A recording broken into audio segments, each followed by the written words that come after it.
Hi అండి. శ్రీలక్కీ home ఫుడ్స్లో millets రవ్వలు దొరుకుతున్నాయి. Millets రవ్వల కోసం కొర్రలు, సాములు, ఊదలు, రాగులు, జొన్నలు ఇలా అన్నింటినీ విడివిడిగా రాత్రంతా నానబెట్టి బాగా కడిగి ఎండలో ఆరబెట్టి రవ్వగా చేస్తున్నాము.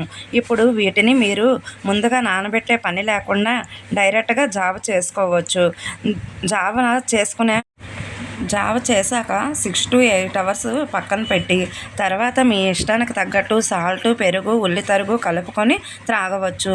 ఇందులో 1 గ్లాస్ రవ్వకి 10 గ్లాసులు వాటర్ కలిపి జావగాను, 1 గ్లాసు రవ్వకి 5 గ్లాసులు వాటర్ కలిపి రైస్గాను చేసుకోవచ్చు.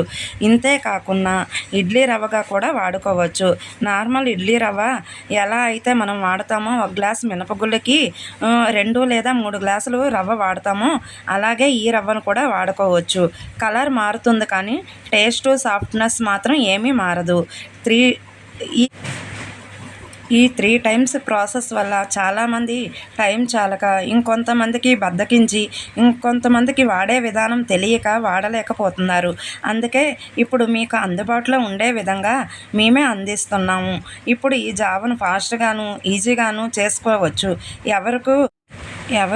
ఎవరికి కావాలనుకున్నా స్క్రీన్పై కనిపిస్తున్న నెంబర్కి కాల్ కానీ వాట్సాప్ కానీ చేయవచ్చు.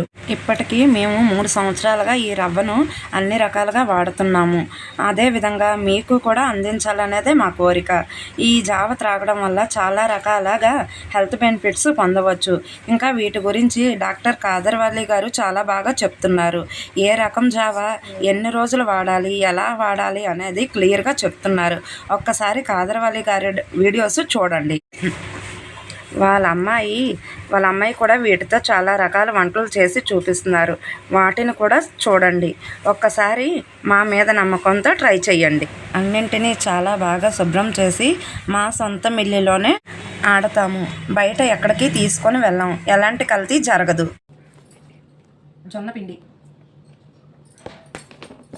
జొన్న నూక, కొర్ర నూక, కొర్రలతో చేసే నూక, ఊదల నూక, రాగి నూక, రాగులతో చేసే నూక, సామల నూక, రాగి పిండి,